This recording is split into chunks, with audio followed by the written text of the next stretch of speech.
Welcome to Conversations That Build, where we explore leadership, growth, and the real journeys behind success. Today's topic is leading as women in male dominated industry, specifically finance and law enforcement, spaces that demand confidence, authority, and emotional strength. These are industries where women are often tested before they are trusted. Today, we are talking about what it really takes to stand firm, lead with integrity, and stay true to yourself. My guest today, she's leading in both industries. Thank you for being here today. Of course, of course. Thank you for having me. I'm excited. I'm excited for this. Have a lot to share. Okay. Two fields where women must constantly prove their competence, resilience, and presence. Tell us a little bit about yourself. Well, my name is Ileana. I am a law enforcement officer. I've been working for the city of Fort Lauderdale for 8 years now. Um, I come from a small town kind of in Connecticut, Hartford, Connecticut. I was born there, but then raised in Central Florida. My family decided it was too cold up there, so they came down to the beautiful sunny state of Florida. I grew up there. I grew up playing sports my entire life. Even when I was younger in Connecticut, I played ice hockey. I played lacrosse. I played soccer. And then once we moved down here, I got into the beautiful sport of softball. So I kind of planted my flag there in softball. Played throughout high school and got a scholarship to play at Stony Brook in Long Island. So Stony Brook University in Long Island. I went to Stony Brook for 4 years, played college softball there at a Division I college softball program. Had a lot of fun, met my best friends, loved the sport. And then as soon as college ended, I retired from softball, from playing sports, and went into law enforcement. That's when I moved back down to South Florida and started my law enforcement career at Fort Lauderdale. Okay, that shows us that you like the male-dominated fields. Yes. Because you playing soccer. Yes. Everything. When I played ice hockey, I was the only girl on the rink. So like I said, since I was young, I was always having to prove myself, prove that I can hang out and keep up with the boys and now the men. So for me, I love it. It's a challenge and I really enjoy it. Yeah. I didn't know that, but now I can see that's why you chose Yeah. law enforcement. We know now. Yes. So my dad was in law enforcement. My dad was a warden in a state prison in Connecticut.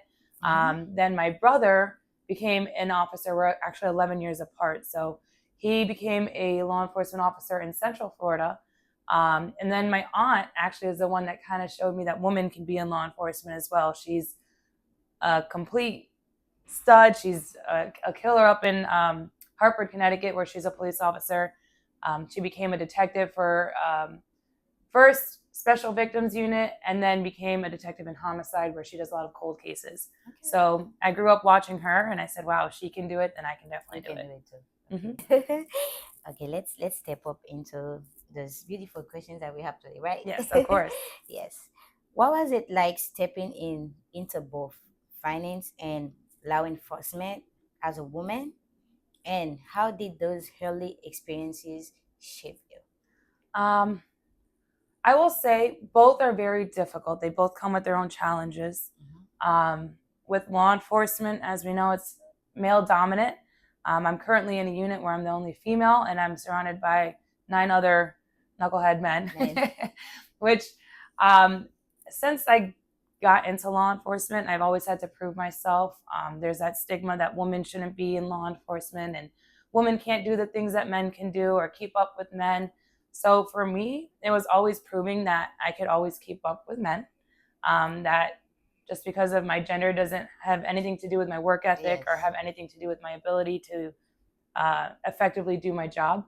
So for me, it was a point to prove. I came in with a little bit of a chip on my shoulder, kept my head down, and worked hard. I worked hard to the point where my second year in law enforcement, I made the most arrests on my entire squad on midnights. And I worked hard for that. Again, proving a point. I'm all about proving points, proving people wrong. If they tell me that I can't do it, I'm going to show them that I can, and I can do it better than they could have ever imagined. But it was really about proving a point and proving to myself that I can do it. And that just because I'm a female doesn't mean that I can't accomplish the same thing, if not more, than what men can do. So that was in law enforcement. I think the biggest thing was also setting boundaries, because in that field, whether that be a bad guy or somebody you work with, a lot of the times they feel like they can just basically overrule you, or can make you like feel smaller. So for me, it was setting that boundary. If any man ever told me I couldn't do something, I would tell him right to his face, "You're wrong." And then I would go make an arrest 5 minutes later to show them that I can, or get in a foot chase, or fight, whatever I had to do. So it's setting boundaries, showing everybody that they're not going to tell me I can't do something, and that they're going to want me as their backup. And then getting into finance, kind of the same thing. It is a very predominantly men in this field. So this is kind of a different approach, because in finance, right, you're dealing with people's money, you're dealing with their retirement, their hard-earned retirement money. So for me, it's kind of showing a little bit more of the empathy side, because men can be very direct. They're just straightforward. They don't have empathy. Not all the time, but most of the time, right? So for me, it's showing that having that empathy and building that trust with the client and making them feel safe is very important. And I think it's something that women bring to the field that not many men can bring. And that's why, my husband and I, we work so well together, because he's a little rough around the edges. He's very straightforward, and he's great at what he does, the presentations, everything. But I bring that other side of it, where I'm able to build that rapport with the husband and the wife and their kids. Something that I think is really awesome for women to have, because nobody can take that away from us. We have that motherly instinct, as they say. So that is what I'm kind of honing into in the finance realm. So embracing it and just bringing that to the table. Yeah, it's both. I can say in summary, both is like bringing safety in people's life. Making impact. So what you were doing in the law enforcement is like protecting them, and now you're doing it in finance too. It's not the same work, but it's kind of like the same importance goals. I mean you want to protect them and make them feel safe. They are seen and they are heard too. Yes, absolutely. Safety is the ultimate goal, and protecting people from bad guys in the real world, and then protecting people from market losses and from losing their hard-earned money, or like outlive their money too, outliving their money. That's really great. Okay, so now leading in finance requires persuasion and credibility, while law enforcement demands authority and composure. How did you learn to balance these two worlds without losing yourself? Yes, it's a very fine line. They're two completely different fields, different realms. Like you said, in law enforcement, it's more authority. And then in finance, it's more persuasion and just making them feel comfortable. It can be a very, like I said, fine line, where if you cross too much on one side, they're going to either get offended or they're going to push back. So for me, it's been a challenge. Something we're definitely always working on, right? Just making ourselves better. But I find that they kind of correlate. So having authority in law enforcement isn't necessarily just because I'm wearing a badge. It has a lot to do with how you kind of represent yourself and how you hold yourself. So part of that is having confidence. On any scene that I go to, any traffic stop that I go to, I have that confidence that I know that I'm prepared. I know what to do if something were to go wrong, but also that empathy where I'm able to connect with the person. It kind of correlates really with finance in the finance world, because when I go to these families' homes, they want to see that I'm confident in what I'm talking about and the products that I'm offering to them and the solutions that I'm offering to them. Confidence is key, I think, because if they see that I'm confident in what I'm speaking about, that I know what I'm talking about, that I know it's going to protect them and it's in their best interest, they naturally already feel a little bit more comfortable, and that trust is built naturally. So trying not to lose myself, I try to approach every situation depending on, I'm reading the person, but a lot of it is just maintaining my confidence. That's kind of built over time, right? What gives me confidence is becoming a student of the game and learning all different aspects of it. So I know if they were to ask me a question, I can confidently answer. But yeah, they kind of correlate, but I don't feel like I ever lose myself because I'm always going to stay true to myself. I'll never change who I am for a sale, and I'll never change who I am to make somebody else feel comfortable. Because I know that everything that I'm doing is coming from my heart, and it's with good intention. And I know that, again, I'm confident in what I do. So you are always true to yourself. Yes, I'll always be true to myself. I think that's part of being so strong in both fields. As a woman, you have to stay true to yourself, because people will always try to change you. People will always try to make you second guess yourself or think otherwise of yourself. So staying true to yourself, I think, is so important in any field, not just finance and law enforcement, in any field. Because if you know who you are in life and you're confident and you know that what you're doing is with good intention and you're there to help people, nobody can ever sway me otherwise. No. So like staying true to yourself and staying firm on who you are. Yes, always stay firm on who you are. Yes. Listen, people, if the person that is telling me or giving me advice is not who I want to be, that's not who I aspire to be, then I'll never change who I am for them. Now, that doesn't mean that I'm not open to growth and I'm not open to becoming a better version of myself and to learn. Coachability is so important in anything you do in life in general. But if it's not coming from somebody that I want to be, then for me, it's just, I take everything with a grain of salt, but I'll always stay true to who I am. Don't be a people pleaser. Oh, yes. And that's tough. That's tough because naturally for women, we want to please people, right? We're always like the peacemakers, right? So when we're on scene, the men are always arguing, but I'm always a peacemaker, the soft voice in the back to calm everybody down. But you can't please everybody. I've learned that very quickly in law enforcement and here as well. You can't please everybody. So just stay true. Do what you have to do and stay true to yourself, always. It is. Okay, so in rooms where you were either the only woman and the youngest voice, how did you establish respect, specifically when it wasn't automatically given? That's a tough one. I think in both realms, in law enforcement and in finance, I never walk into a room expecting respect. I think respect is always earned. For me, I think having that mentality has helped me a lot because I'm never let down if somebody doesn't respect me. I just put up numbers. For me, respect is earned. So if I can make more arrests or if I can, help more families in finance, that's what earns respect, showing people that, hey, I can do this to the highest ability, earning somebody's respect. So they're like, hey, I kind of want to start learning from you because you're very successful in whatever you're doing. So for me, I never walk into a room expecting respect. It's always been earned. Even in growing up in sports, it's always had to have been earned. Softball, nobody knows who you are until you make a name for yourself. You prove yourself. So for me, that was important. And that's why I was, when you go to these tournaments, and I'm bringing it back kind of a little bit to sports, but when you're going to these tournaments, there's over 500 different kids all fighting for scholarships, all fighting for one spot. So these coaches go out and they see girl after girl after girl. It's basically gaining their respect by doing something above and beyond, earning it.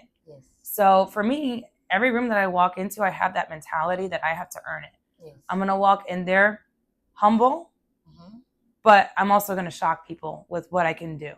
And that's just the mentality that I've always had coming into law enforcement, right? I was just another female walking on, coming into law enforcement. But for me, it was like, okay, I'm going to show you that I'm not just any female. I'm going to be one of the best officers at Fort Lauderdale. That was my goal. I wanted to be in the narcotics unit. That was my goal since I got into law enforcement. For me, I even kind of underplayed my ability. And I was like, oh, in 10 years, that's when I want to be in this unit and undercover narcotics, 10 years. I was able to accomplish it in 3 years. Wow. And that's a little bit, I kind of like look back. I'm like, why didn't I put myself on a higher pedestal? Because I know what I'm capable of doing. So for me, it's always gaining respect. It's never just given. Sometimes people have that ability that they can walk into a room and people know they're there and they just automatically pay attention to them. I've never been that person. I've always been just under the radar. I'm okay with it. I like going under the radar, but I also like proving that I can earn that respect. Gonna shock everybody. Yes, I like shocking people. Yes. I like coming in and shocking people, and they're like, they have no idea who I am, and now all of a sudden I'm all over the place, and you're like, who is this girl? Yes. So for me, it's always gaining respect. Having that mentality is so important. I think nowadays people just think that it's given. No. And then when it's not given, they don't know how to rebuttal it. They don't know how to react and how to gain it. Okay. So if you go in with that mentality of, I'm going to earn whatever I'm given, then I think naturally you're going to be okay if you walk into a room and people don't respect you. Because I know what I'm capable of and I know what I'm going to do. So I just walk in with confidence and under the radar. But I love that. That's the best way to do it. If I can give any advice, it's just earn everything. Earn everything. That's really good. Yeah. Okay. Did you ever feel pressure to toughen your personality to be taken seriously? Yes. I've always felt pressure to make myself be taken seriously. Not for nothing. I'm not a big girl. I'm 5'3". I'm not like some bulky girl. So in law enforcement, right, when I'm coming onto a scene and mind you, I'm very young. I'm only 29. When I got into law enforcement, I was 21. Wow. So I'm a 21-year-old, 5'3" female that weighs maybe 120 pounds soaking wet. I'm going onto a scene with grown men arguing, fighting, and I had to put my foot down to try and tell them, hey, you have to stop what you're doing because of the authorities here. And they would look at me like, okay, and continue doing what they're doing, right?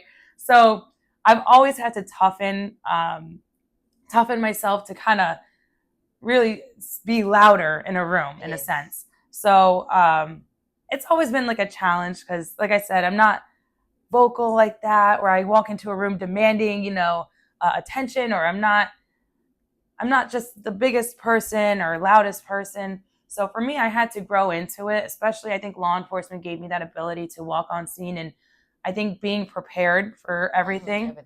That's same sense when I'm walking into a house where I'm meeting with a family that's 3 times older than me. Let's say they're in their 60s or 70s and I'm telling them about retirement. It's kind of hard sometimes because they'll look at you like, what do you know about retirement?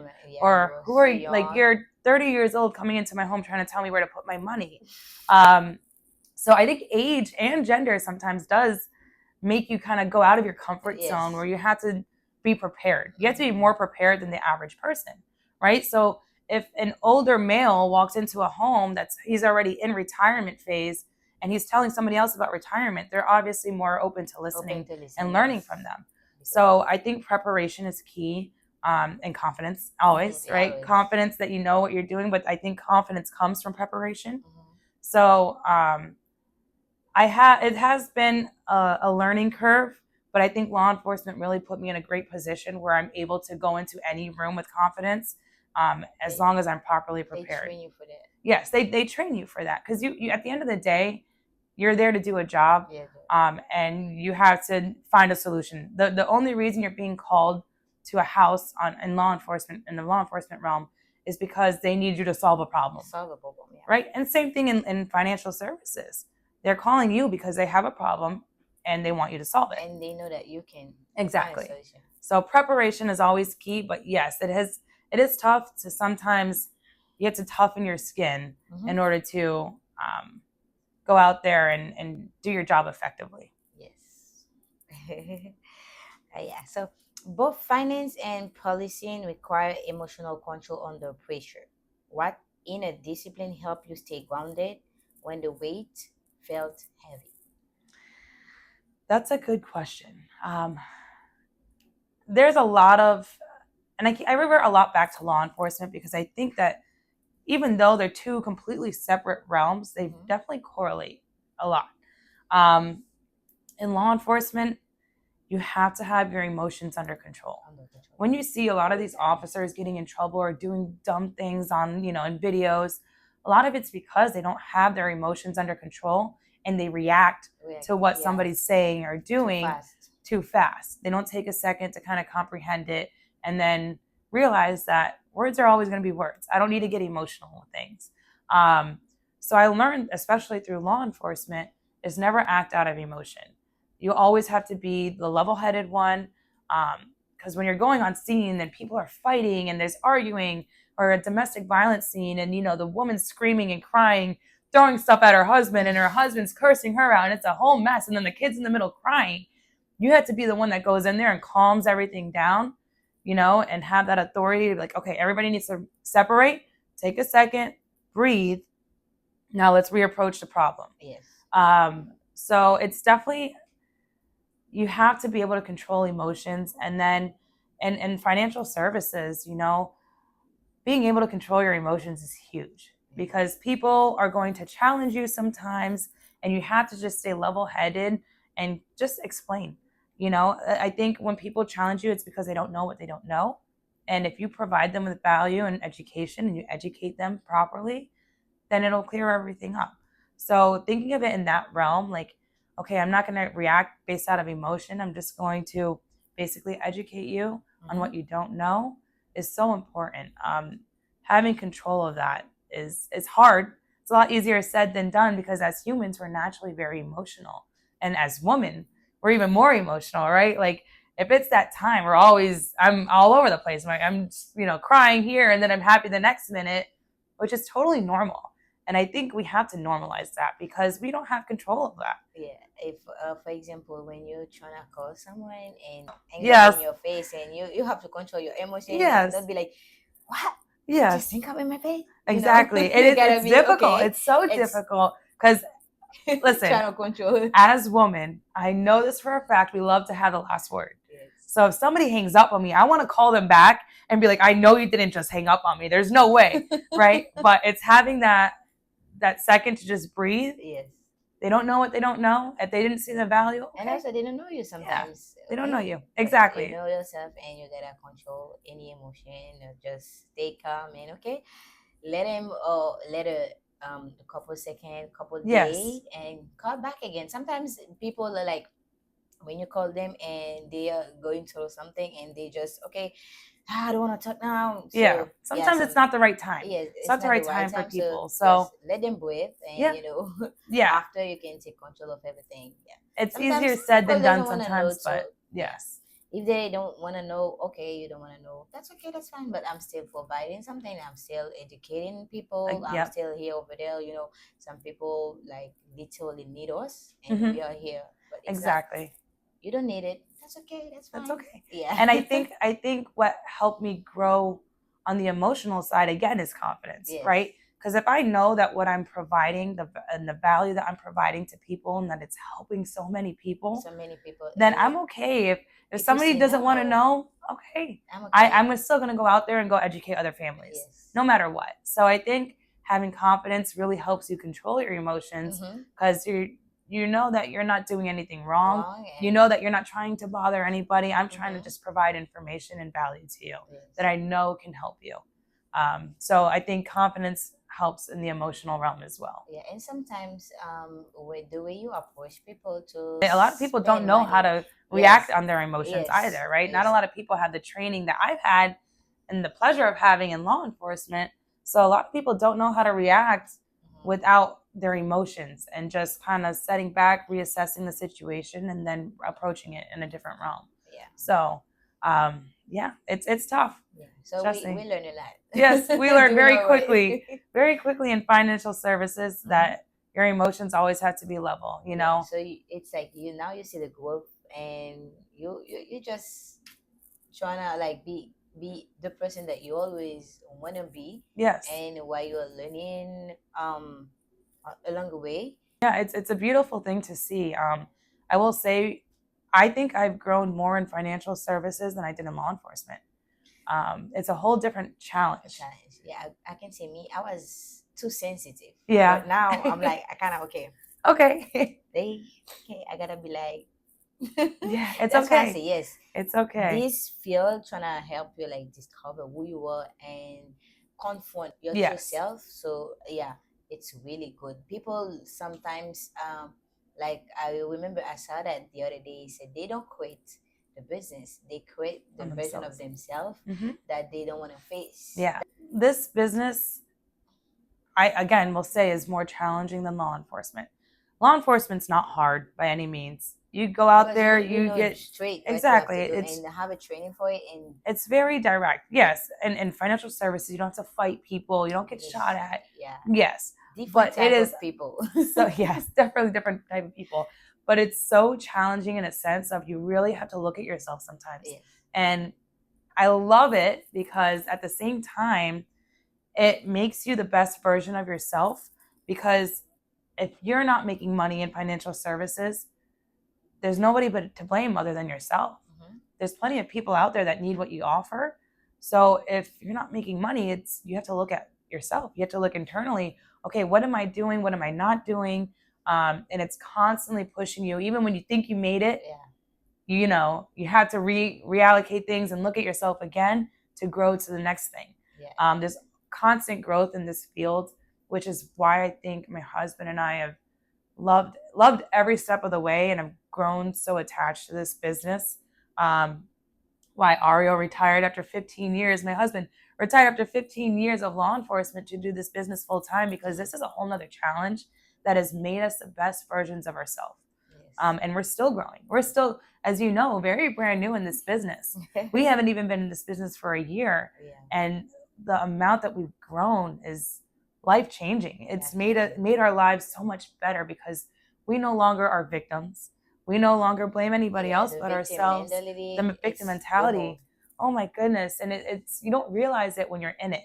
You really don't. When people don't realize when they're in their every day to day, that a lot of the reason that a lot of people aren't successful is because they think of themselves as a victim and they don't want to look internally, but they'll be the first to point fingers. So now you become aware of like your everything that you need to grow on. You did wrong, and not like change who you. I mean, try to change the bad behavior that you had. Yeah. That like hold you down. Yeah. And and keep improving all the time. Learn and improve yourself. Yeah, this business is very big on personal improvement, which I love it so much. And it's not for everybody, because not everybody's ready to look in the mirror. That's the sad truth. They prefer to point people's fingers. Yeah, not everybody's ready for that. I take responsibility of what I did, and I'm ready to learn. I'm ready to improve. Yeah, that's why I truly commend all the agents in our office and all around the nation, because if you can do this business, man, you're going to be the best version of yourself. You're going to make a lot of money doing it, and you're going to have a lot of fun doing it. Yes. So I love it. This business I'm planting my flag here. I can't wait for my husband to retire me. Law enforcement was fun. I did it. I had fun, but I'm ready for the next move. Okay. How has being a woman shaped your leadership style in environments traditionally led by men, and why do you see that as a strength today? I think women in leadership kind of operate on a different level than men in leadership. Men in leadership, how do I say this? Men in leadership are, they can be a little rough on the edges. They can be very direct, and not to say that women can't. I will say I'm very direct. I don't really have much of a filter, but I think sometimes it's the way you say something as a woman. A lot of people are more receptive to women, believe it or not, when it comes to, guiding them. And I think that that's the approach that I've taken in my leadership position as a woman in both law enforcement and in financial services, is by guiding people versus telling people. Yes. A lot of men just approach it as, hey, I'm your boss. This is what you need to do. Go, go, go. Hut, hut, hut, right? Which is great. It works for some people. They get things done. I can't even knock it, right? But as a woman, we bring a certain empathy. We bring certain abilities that men don't necessarily have or may not want to show as much because it's a sign of weakness. So for us, right, we're able to use that weakness to actually connect better with people and improve people better, in my opinion, because we build that trust, we build that relationship with people, and I think it makes them trust you more. It makes leadership a little bit easier, believe it or not, because they're just naturally going to trust you, right? When you think of who most people go to for help, it's their mom, right? I know for me, my mom is the first person I call when I don't know what to do. My mom and my dad, of course, but my mom in certain situations. So if you kind of bring that, naturally we're so connected with our mom that we go to them for help for everything. So it's that womanly feel, like the motherly instinct that we have, that helps us be effective leaders in a different way. I don't knock the way that men lead. I personally respond better to the way men lead.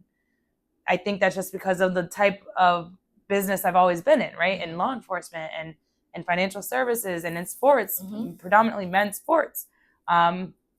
So I've always kind of was led better by men, but I know that not everybody's like me. Most people aren't like me. And a lot of people react better and are led better by females because we're able to offer that motherly feel where they know that they can come to us, they feel safe. So I take that, and I've been really rolling with it and trying to embrace that and leading my team where they feel comfortable going to Ario, of course, but a lot of the time they'll come reach out to me when it's anything that's personal or they are a little bit ashamed of, that they feel comfortable coming to me and they know there's no judgment, it's all empathy, and we're going to get them to the next level. To the woman who feels called to step into finance or law enforcement, but is afraid she won't be taken seriously. My biggest advice is to go into every room with confidence, go into every situation with confidence, properly prepare yourself. Be emotionally strong because people are always going to tell you can't do it. It's just the name of the game. It's a battle that women have to fight that not a lot of men have to fight. But God gives his, biggest challenges to his strongest soldiers, right? And I love that. To me, it's always been, if he's giving me a challenge, I thank God for giving me that challenge. I don't question him, right? Because I know that his intention is to make me stronger. And he's giving me a challenge because he knows I can overcome it. So for me, a lot of people will look at challenges like, why me, right? Why would God, make people think that I can't do this? I've never looked at it like that. For me, it's always been, thank you, God, for putting me in front of this challenge because he trusts that I can overcome it. I can do it. So my biggest advice is to walk into every room with confidence, prove a point. If it's not to you, if you don't care to prove a point to other people, prove it to yourself. Just prepare yourself. Prepare yourself, set boundaries, and be a killer. Don't let anybody tell you can't do anything. You can't do anything. And don't ever make yourself smaller because that's what people want, essentially. People want to make you feel smaller so they can feel bigger. I'm not here to comfort you. I'm here to make you feel uncomfortable because if you're feeling uncomfortable, that means you either need to grow or you need to get out of the room. Yes. And I love that. To me, I like to be a little bit intimidating. And I see it. I see it when I walk into certain rooms and people are like, oh my gosh, like they get uncomfortable. Great. I want you to feel uncomfortable because it's either going to force you to grow and be the best version of yourself or you're going to have to get out of that room. So never make yourself smaller. And if you want to do something, do it. Do it to the best of your ability. Show people that you can do it and show yourself that you can do it. And thank God for putting you in that position that you can prove people wrong. Yeah, it's very true. Okay, so I really enjoyed our conversation. Yes. And also I really like the message that you sent to those people. So don't be afraid. And don't be afraid of anything. Yes. We are too. God put us on this earth to be the best versions of ourselves. Yeah. Don't be afraid of anything. Go out there and do what you need to do. Yes, confidence is key. Yes. Yes, we can say it. Okay, so I really appreciate you coming here and accept to being my guest, and I really enjoy it. Of And course. Thank you for yes, having me. I appreciate it. yes. So these conversations today just showed us that leadership isn't about fitting a mold. Mhm. It's just standing firm on who you are, and also keep staying true to yourself. Yes. Your presence is Yeah, powerful. I can say, as a absolutely. woman, As a also. woman, you have a lot to bring to the table. Bring it to the table. Yes. Let everybody eat. I love Okay. it. Yes. So thank you. It was Conversations That Build. Until next time. Bye. Bye.